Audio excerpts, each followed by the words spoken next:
Hello students, welcome to my YouTube channel.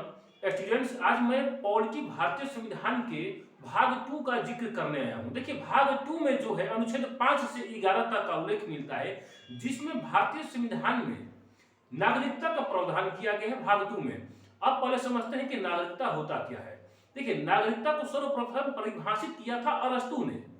अरस्तु ने ही नागरिकता को सर्वप्रथम परिभाषित किया था। और नागरिकता किसे कहा जाता है, नागरिक किसे कहा जाता है, ये पहले समझते हैं। देखिए, किसी भी देश का उस व्यक्ति को जिसे उस देश की संपूर्ण सदस्यता प्राप्त हो, जैसे उसे मत देने का अधिकार, भारत के संवैधानिक पदों पर पदस्थापित होने का अधिकार इत्यादि। यानी कि जैसे संवैधानिक पद का मतलब ये होता है कि जिस पद का जिक्र किया गया भारत के संविधान में, जैसे राष्ट्रपति का पद, उपराष्ट्रपति का पद, लोकसभा स्पीकर, सभी सांसद, जितने भी राज्य विधानमंडल के सदस्य हैं, इन सभी पदों पर अगर कोई विराजमान होगा तो भारत का नागरिक ही होगा। चलिए अब आगे इसकी समझते हैं। तो ये सारे नागरिक अधिकार है। अब देखिए, जितने हमारे पास 6 मौलिक अधिकार हैं, इन सभी मौलिक अधिकार का जिक्र भी सिर्फ और सिर्फ मिलता है तो यहाँ के नागरिकों को ही। इसके बाद हमारे संविधान में 3 प्रकार के अनुच्छेद 38 में जिक्र किया गया है: न्याय, सामाजिक न्याय, आर्थिक न्याय और राजनीतिक न्याय। इन 3 सभी प्रकार का न्याय यहाँ के नागरिकों को ही मिलता है। अपने टॉपिक पर हम चलते हैं। देखिए, भाग 2 अनुच्छेद 5 से 11, इसमें नागरिकता का प्रावधान किया गया है। और नागरिकता को सर्वप्रथम अरस्तू ने परिभाषित किया था। किसने परिभाषित किया था? तो अरस्तू ने। अब आगे इसके समझते हैं कि नागरिकता का आखिर क्या कारण पड़ा कि हम लोगों को नागरिकता लेना पड़ा। ये हम आगे इसमें समझा रहे हैं। देखिए, अनुच्छेद 5 जो कहता है कि संविधान के प्रारंभ में नागरिकता। अनुच्छेद 5 ये कहता है कि संविधान के प्रारंभ में नागरिकता। अब देखिए कि संविधान प्रारंभ कब हुआ था। तो संविधान हमारा प्रारंभ हुआ था 26 जनवरी 1950 ईस्वी। यानी कि 26 जनवरी 1950 ईस्वी के पहले या उस समय के दरमियान जितने लोग होंगे वह भारत के नागरिक ऑटोमेटिक हो जाएंगे, स्वतः हो जाएंगे। यह अनुच्छेद 5 कहता है कि संविधान के प्रारंभ में नागरिकता। देखिए, इसमें भी 3 शर्त कंडीशन डाला गया है। पहला ये कंडीशन है कि जन्म के आधार पर। उसमें डाला गया था कि जन्म के आधार पर, यानी कि जो व्यक्ति संविधान के प्रारंभ में अगर जन्म करे, यहीं पर उसका जन्म हुआ है, तो वह भारत का नागरिक होगा। सेकंड है कि माता या पिता में से कोई एक व्यक्ति भारत का नागरिक हो। तीसरा है कि 26 जनवरी 1950 से पूर्व भारत में रहता हो, यानी 26 जनवरी 1950 ईस्वी के 5 वर्ष पूर्व अगर वह व्यक्ति भारत में रहता हो तो उसे भी भारत की नागरिकता दिया जाएगा। इसका सबसे बेस्ट एग्जांपल है एनी बेसेंट। एनी बेसेंट दरअसल आयरलैंड की रहने वाली थी और उसने भारत में रहकर यहाँ की स्वतंत्रता दिलाने में अहम भूमिका निभाई थी, जिसे के कारण उसको भी नागरिकता भारत का दिया गया है अनुच्छेद 5 के द्वारा। अब अनुच्छेद 6 देखते हैं 6 कि 19 जुलाई 1948 के बाद या पहले पाकिस्तान से भारत आए लोगों की नागरिकता। देखिए, इसको परमिट नियम भी कहा जाता है। 19 जुलाई 1948 के पहले या बाद, इसका मतलब समझिए कि 19 जब देश विभाजन हुआ था तो बहुत से सारे इंडियन लोग पाकिस्तान में चले गए थे और पाकिस्तान के सारे लोग, कुछ लोग इधर इंडिया में आ गए थे, क्योंकि उस समय सांप्रदायिक दंगा हो गया था और दंगा के कारण शरीफ लोग इधर से उधर आदान प्रदान कर रहे थे। तो ये कहा गया कि 1948 के आसपास जो भी लोग आए उनको भी नागरिकता दिया जाएगा, अनुच्छेद 6 कहता है। लेकिन उस समय क्या हुआ कि होता क्या था, तो उस समय परमिट नियम लागू किया गया। परमिट नियम क्या कहता था? परमिट नियम दरअसल लागू हुआ 19 जुलाई 1948 ईस्वी को ही। ध्यान दीजिए, तारीख था 19 जुलाई 1948। इसमें कहा गया कि अगर कोई हिंदुस्तान का व्यक्ति छोड़कर हिंदुस्तान से पाकिस्तान जाना चाहता है तो वह बॉर्डर पर अधिकारी बैठे होते थे भारत सरकार के, और लिखवा कर जाएंगे कि हाँ मैं सदा के लिए हिंदुस्तान को छोड़कर पाकिस्तान जा रहा हूं और दोबारा हिंदुस्तान नहीं जाऊंगा। इसके बाद जो लोग पाकिस्तान से इंडिया में प्रवेश कर रहे थे तो वो भी उनको भी लिखित देना पड़ता था। मैंने वही परमिट नियम पर लिखित देना पड़ता था कि मैं पाकिस्तान को छोड़कर अब इंडिया में प्रवेश कर रहा हूं और मुझे नागरिकता दिया जाएगा। तो भारत सरकार ने ऐसे भी व्यवस्था किया कि आप 19 जुलाई 1948 के पहले अगर कोई व्यक्ति पहले आ गया है तो उसके लिए ये लिखित नहीं था, लेकिन जो व्यक्ति बाद में आता था तो बाद वाले को ही लिखित देना पड़ता था यहाँ के गवर्नमेंट ऑफिसर को कि मैं अब इसी देश में रहूंगा। अब 19 जुलाई 1948 को तो आ गए तो नहीं, तत्काल नागरिकता नहीं दिया गया। कहा गया कि आप कम से कम 6 माह यहाँ पर रहिए। कम से कम आप 6 माह भारत में रहिए, यहाँ की सिचुएशन में ढलिए और अच्छा लगेगा तभी आपको यहाँ की नागरिकता दिया जाएगा। ये बात अनुच्छेद 6 कहता है। अब देखिए अनुच्छेद 7। अनुच्छेद 7 कहता है कि 1 मार्च 1947 के बाद पाकिस्तान से आए लोगों की नागरिकता अनुच्छेद 6 के द्वारा मिलेगा। यानी कि 1 मार्च 1947 के बाद, देखिए देश आजादी के बाद ही एक माहौल ऐसा पैदा हो गया था कि हाँ, कि अब लगेगा कि हिंदुस्तान का बंटवारा हो जाएगा। इसलिए कुछ लोग जो है पाकिस्तान भाग गए थे, समझ गए थे कि ये लोग हमारे मैंने बंटवारा होगा, तो उस इलाके में चले गए थे, पाकिस्तान वाला इलाका में, उनके पढ़े ही अभ्यास हो गया था। तो उनके लिए भी नियम लागू किया गया कि 1 मार्च 1947 के बाद जो लोग पाकिस्तान में गए हैं तो उनके लिए भी नागरिकता दिया जाएगा। हुआ क्या कि जैसे ही देश का विभाजन हुआ, देश विभाजन के बाद जैसे ही पाकिस्तान बना तो पाकिस्तानियों ने अपना रंग दिखाना शुरू किया और भारी मात्रा में धार्मिक संप्रदाय दंगा हुआ। और हुआ क्या कि उसमें बड़ी मार काट करने लगे। तो जो लोग हिंदुस्तान से पाकिस्तान गए थे अब वो लोग बेचैन हो गए भारत आने के लिए। तो उनके लिए अनुच्छेद निर्माण किया गया था, अनुच्छेद 7, कि 1 मार्च 1947 के बाद आप पाकिस्तान से भारत आ सकते हैं और आपको नागरिकता मिलेगा अनुच्छेद 6 के द्वारा। ठीक है। अब देखिए अनुच्छेद 8 क्या कहता है कि भारत के बाहर जन्म लिया बच्चा भारत का नागरिक होगा यदि उसके माता पिता में से कोई व्यक्ति यदि भारत का नागरिक होगा। ये अनुच्छेद 8 कहता है कि भारत के बाहर जन्म लिया बच्चा भारत का नागरिक होगा यदि उसके माता पिता कोई भारतीय होगा। दरअसल अनुच्छेद 8 उस समय आजादी के क्रांतिकारियों के लिए रखा गया था कि जैसे मान लेते हैं सपोज दैट सैन फ्रांसिस्को में लाला हरदयाल साहब 1913 ईस्वी में गदर पार्टी की स्थापना कर दिए थे। अगर वहां पर उनके बच्चा हो जाता है तो उस बच्चे को भी नागरिकता दिया जाएगा क्योंकि उसके पिता जो थे भारतीय थे, इंडियन थे। तो देखिए अनुच्छेद 6, 7, 8 ये तीनों चीज को उस समय की स्थिति को नियंत्रित करने के लिए किया गया था। तीनों का निर्माण 6, 7, 8 तीनों चीज का निर्माण उस समय की स्थिति को कंट्रोल करने के लिए, जब देश आजाद हुआ था तब इसका निर्माण किया गया था।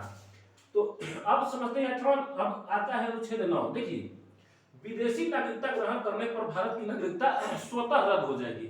ये अनुच्छेद 9 कहता है। फिर से रिपीट कर रहा हूं, अनुच्छेद 9 ये कहता है 9 कि विदेशी नागरिकता ग्रहण करने पर भारत की नागरिकता स्वतः रद्द हो जाएगी। यानी कि सटलत गइला, माने सटलत गइला के मतलब आप विदेश में सटे तो आपको यहाँ की नागरिकता स्वतः रद्द हो जाएगी। ये ट्रिक मैंने बनाया है, सटलत गइला, ठीक ना, इसे घबराना नहीं है। तो अनुच्छेद 9 जो कहता है कि विदेशी नागरिकता कोई भी भारत का व्यक्ति अगर विदेशी नागरिकता ग्रहण करता है तो उसकी भारत की नागरिकता स्वतः रद्द कर दी जाएगी, ऑटोमेटिक हो जाएगी। अब अनुच्छेद 10 जो कहता है कि नागरिकता का बना रहना जब तक आप अन्यथा कार्य न करें, यानी कि अन्यथा कार्य न करें, इसका मतलब क्या होता है समझते हैं। अनुच्छेद 10 कहता है कि नागरिकता की तब तक बनी रहेगी। अनुच्छेद 10 कह रहा है कि आपकी नागरिकता तब तक बनी रहेगी जब तक आप अन्यथा कार्य न करें। अन्यथा कार्य का मतलब आप देशद्रोह में ना, देशद्रोह का कार्य न करें, जो भी कार्य करें देश हित में करें। अब जैसे एग्जांपल कि इंडो चाइना में वार हो गया, आप चाइना जिंदाबाद कर रहे हैं तो आपको मार के खदेड़ देगा उसी में लठिया के और आपकी नागरिकता स्वतः समाप्त कर दिया जाएगा। ये कहलाता है अन्यथा कार्य, यानी कि आप देश हित में कार्य करिए तभी आपकी नागरिकता बरकरार रहेगी। अनुच्छेद 11 क्या कहता है, अनुच्छेद 11 की नागरिकता संबंधी कानून संसद बनाएगी। क्या बनाएगी? अनुच्छेद 11 के तहत संसद भवन नागरिकता कानून बनाता है। अगर क्वेश्चन पूछेगा कि संसद को किस अनुच्छेद के तहत नागरिकता संबंधित कानून बनाने का अधिकार प्राप्त है, तो अनुच्छेद 11 यानी कि अनुच्छेद 11। अगर वो भी पूछेगा कि संसद का किस विभाग को नागरिकता बनाने का माने जिम्मेदारी दिया गया है, तो आपका गृह मंत्रालय। देखिएगा गृह मंत्रालय ही नागरिकता संबंधित सारे कार्यों को निपटाती है, उनको कानून बनाती है। इतना तक तो हम समझ लिए, ये सारे नागरिकता के अनुच्छेद से संबंधित है। अब आगे समझते हैं ये सारे 1948 ईस्वी जब कानून हम लोगों का लागू हुआ था 26 जनवरी 1950 ईस्वी में, तब तक ले ये दिया गया था। इसको मिटा रहा हूं, आगे मैं समझा रहा हूं। ये सारे अनुच्छेद समाप्त हो गए। अब समझते हैं कि नागरिकता हमको कैसे मिलेगी। किसी भी व्यक्ति को नागरिकता मिलती है, जैसे हम लोग भारत के नागरिक हैं, तो कैसे हम लोगों को नागरिकता मिलनी चाहिए, किस आधार पर मिलता है, किस आधार पर गृह मंत्रालय हम लोगों को नागरिकता देती है। हमारे यहाँ गृह मंत्रालय करता है क्या, नागरिकता प्रदान करता है। और हमारे यहाँ नागरिकता का सबसे मूल बेसिक प्रमाण जो है वोटर आईडी कार्ड है। क्या है? Voter ID card. देखिए नागरिकता पर तो ये अनुच्छेद पढ़ लिया, लेकिन पहली बार जवाहरलाल नेहरू द्वारा 1955 ईस्वी में नागरिकता अधिनियम ले आया गया। क्या लाया गया? नागरिकता अधिनियम फर्स्ट कानून बना। देखिए इसी को कहा जाता है नागरिकता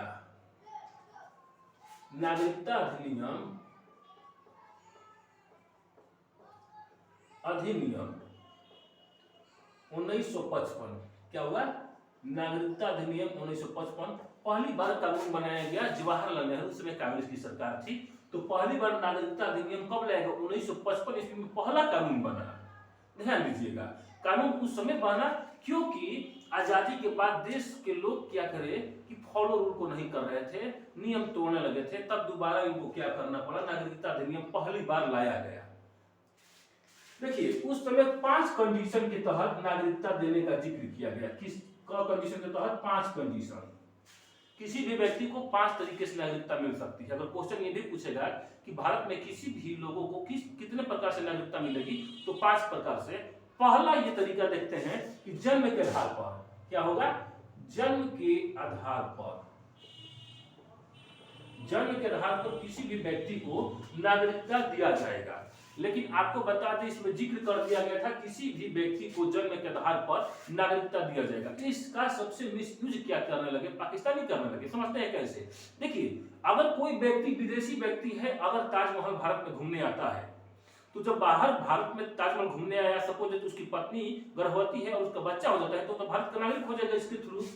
हो जाएगा कि नहीं? अब पाकिस्तानी क्या यूज करने लगे इसका कि उन्होंने जम्मू कश्मीर वाला इलाके में अपनी पत्नी को गर्भवती करके छोड़ दिया करते थे, और जब बच्चा उसका यहाँ पैदा होता था तो भारत का नागरिक हो जाता था, बड़ा होकर वहीं आतंकवादी बन जाता था, वहीं बम फोड़ता था। तो सबसे अधिक मिसयूज इसका करने लगे पाकिस्तान वाले। हालांकि क्योंकि इसलिए करने लगे क्योंकि हमारे कानून में लिखा था कि जन्म के आधार पर किसी को भी नागरिकता दिया जाएगा, उसका जन्म हो गया भारत में, तो इसीलिए इस पर संशोधन किया गया।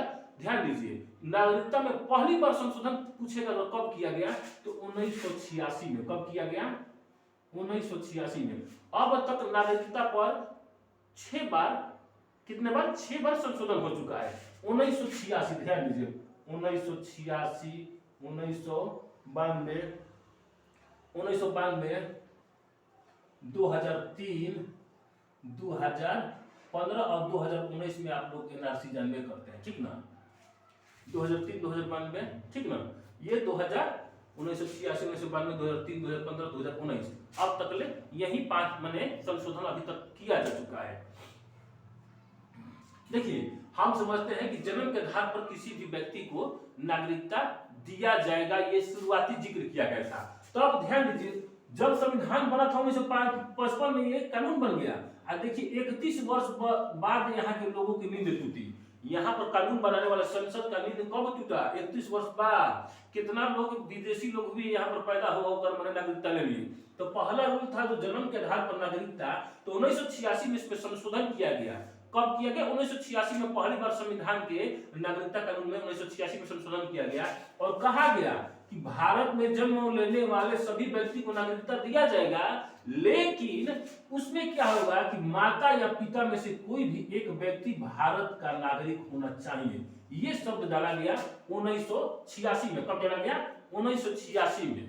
अब दूसरा का समझते हैं कि वंश के आधार पर, वंश के आधार पर, ये वंश के आधार पर व्यक्ति को नागरिकता दिया जाएगा। हम लोगों को नागरिकता किसे मिला है? आपको और हम लोगों को नागरिकता मिला है वंश के आधार पर, क्योंकि मेरे पिताजी यहाँ के नागरिक थे, मेरे पिताजी के पिताजी नागरिक थे, मेरे पिताजी के पिताजी के पिताजी नागरिक थे, तो वंश के आधार पर हम लोगों को नागरिकता मिला है। ये देखिए चीज। अब क्या हुआ कि जब वंश के आधार पर नागरिकता मिला है, तो इसमें कहा गया कि पिता के वंशानुगत के आधार पर दिया जाएगा, पिता के वंश के आधार पर दिया जाएगा। मैंने नागरिकता तो दिया जाएगा वंश के आधार पर, लेकिन ये बात कहा गया था कि वंश के आधार पर ही यहाँ के लोगों को पिता के वंश के आधार पर नागरिकता दिया जाएगा। ये तो संविधान के विपरीत हो गया, जबकि संविधान कहता है माता और पिता दोनों बराबर होने, बेटा बेटी संविधान के सबसे बराबर है। तब क्या किया गया कि महिलाओं ने 1992 ईस्वी में इसके खिलाफ सुप्रीम कोर्ट में केस कर दिया गया। तब उसमें जिक्र किया गया कि 1992 ईस्वी में कहा गया कि इसमें वंश भी देखा जाएगा, माता या पिता। क्या देखा जाएगा? इसमें वंश का जो भी आधार देखा जाएगा, उसमें माता या पिता में से कोई एक व्यक्ति रहेगा तो उसको वंश के आधार पर यहाँ की नागरिकता दे दिया जाएगा। इसका सबसे बेस्ट एग्जांपल है सानिया मिर्जा। सानिया मिर्जा पाकिस्तान में मैंने शोएब मलिक से शादी कर ली है। अगर फिलहाल पाकिस्तान की नागरिकता नहीं ग्रहण किया, लेकिन उसकी नागरिकता जो है भारत का बरकरार है। अगर उसका बेटा पैदा होता है तो उसको माता के वंश के आधार पर भारत की नागरिकता मिल जाएगी। ध्यान रखिएगा। तो 1992 में वंश के आधार पर किया गया था। अब आगे चलते हैं कि पंजीकरण के आधार पर। क्या पंजीकरण? ध्यान समझिए। पंजीकरण इंग्लिश में अगर देखा है तो रजिस्ट्रेशन, ठीक ना?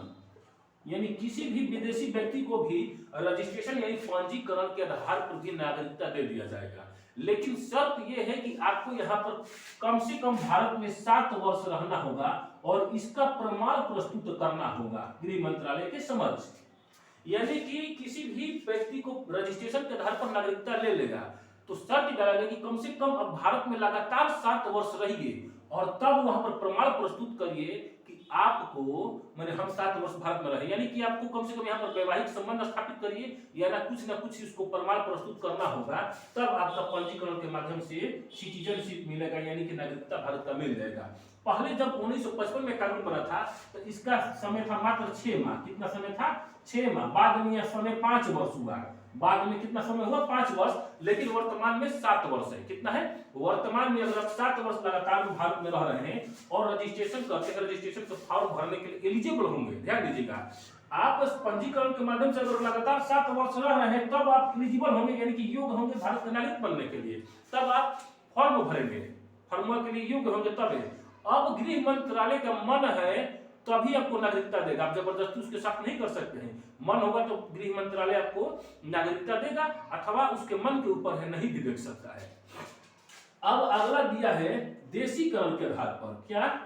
देशीकरण के आधार पर किसी भी व्यक्ति को नागरिकता दे दिया जाएगा। देखिए इसमें कहा गया कि कोई भी विदेशी व्यक्ति को हम भारत की नागरिकता दे देंगे, लेकिन शर्त यह है कि वह व्यक्ति कला, साहित्य या विज्ञान से जुड़ा हो। क्या हो? कला, साहित्य, विज्ञान से जुड़ा हो। या और इसमें एक कंडीशन था और बी नंबर कंडीशन था कि वह व्यक्ति भारत के 22 भाषाओं में किसी एक भाषा का जानकार हो। संविधान की 8वीं अनुसूची में 22 भाषाओं का जिक्र किया गया ना, तो आज जो 22 भाषाओं का है उसमें से एक भाषा का ज्ञाता हो। क्या हो? एक भाषा का ज्ञाता हो और लगातार 10 वर्ष तक भारत में रहकर भारत के लिए सपोर्टिंग काम करे। सपोर्टिंग कार्य का मतलब यह है कि अगर वो व्यक्ति कला, साहित्य, संस्कृति या विज्ञान के क्षेत्र में भारत के लिए उत्थान का कार्य करता है, भारत के प्रोग्रेस के लिए कार्य करता है, भारत के नाम को और आगे बढ़ाता है, मतलब भारत के यश को बढ़ाता है, भारत को कुछ न कुछ पॉजिटिव चीज देता है, 10 वर्ष लगातार रहकर, तब उसको ऑटोमेटिक भारत सरकार देशीकरण के आधार पर भारत की नागरिकता दे देगी। फिर से समझते हैं देशीकरण में क्या होता है कि कला, साहित्य, विज्ञान, देशीकरण में कला, साहित्य और विज्ञान के तहत भारत यहाँ के लोगों को माने विदेश के लोगों को भी नागरिकता दे दिया जाएगा, लेकिन शर्त है कि वह कला, साहित्य और विज्ञान में निपुण हो और 22 भाषाओं में से किसी भी एक भाषा का ज्ञाता हो और लगातार 10 वर्ष तक भारत में रह रहा हो और भारत के उत्थान के लिए कार्य करता हो, तो उसको नागरिकता मिल जाएगा। इसका सबसे बेस्ट एग्जांपल है अदनान अंसारी। कौन सी? अदनान अंसारी दरअसल पाकिस्तान के हैं और वर्तमान में वह कला यानी कि कला में है निपुण, इसीलिए उनको भारत की नागरिकता दे दिया गया है। अगला देखते हैं विदेशी भूमि के अर्जन के आधार पर। ई नंबर है विदेशी भूमि अर्जन के आधार पर आपको नागरिकता दे दिया जाएगा। इसका बेस्ट एग्जांपल राजा महाराजा थे, पहले देख लेते हैं। अब विदेशी भूमि के अर्जन के आधार पर क्या हम समझते हैं कि मान लेते हैं भारत चाइना के साथ युद्ध हो गया और हम चाइना के कुछ हिस्से को अगर जीत लेते हैं तो वहां के जितने लोग भी हैं वो हमारी नागरिकता होंगे। जिस क्षेत्र को हम जीते हैं, मान लेते हैं ये चाइना का क्षेत्र, हम लोग चाइना का क्षेत्र ये जीत ले पूरा, तो यहाँ पर रहने वाली जितनी जनसंख्या होगी वह भारत का ऑटोमेटिक नागरिक बन जाएगा। अब मान लेते हैं पीओके है, पीओके को मान लेते हैं कभी भारत जीत लेता है तो वहां के जितने भी लोग हैं, निवासी हैं, नागरिक है, वह भारत के नागरिक ऑटोमेटिक हो जाएंगे। यही 5 प्रकार के नागरिकता का जिक्र किया गया है, जिसको मैंने बढ़िया से बेसिक से समझ गया। उम्मीद करता हूं कि आप लोगों को भी समझ में आएगा। अब देखते हैं कि 5 प्रकार से तो नागरिकता दिया जाए लेकिन छीना भी जाएगा। ध्यान दीजिएगा, भारत सरकार आपकी नागरिकता समाप्त भी कर सकती है 3 प्रकार से। कब प्रकार से? 3 प्रकार से, यानी कि समापन, नागरिकता का समापन भी केंद्र सरकार कर सकता है, लेकिन शर्त यही है कि पहला है त्याग। यदि आप अपनी नागरिकता का त्याग स्वतः कर देते हैं तो आपकी नागरिकता समाप्त हो जाएगी। दूसरा है बर्खास्त। बर्खास्त का मतलब ये है कि यदि आप देश हित में कार्य नहीं कर रहे, देशद्रोही का कार्य कर रहे हैं, तो भारत सरकार आपकी नागरिकता स्वतः समाप्त कर देगी। मतलब भारत पाकिस्तान के साथ युद्ध हुआ है, पाकिस्तान जिंदाबाद नारा लगाइएगा तो उसमें आपकी नागरिकता समाप्त कर दिया जाएगा। ये बी नंबर कहता है। अब आगे देखते हैं सी, वंचित।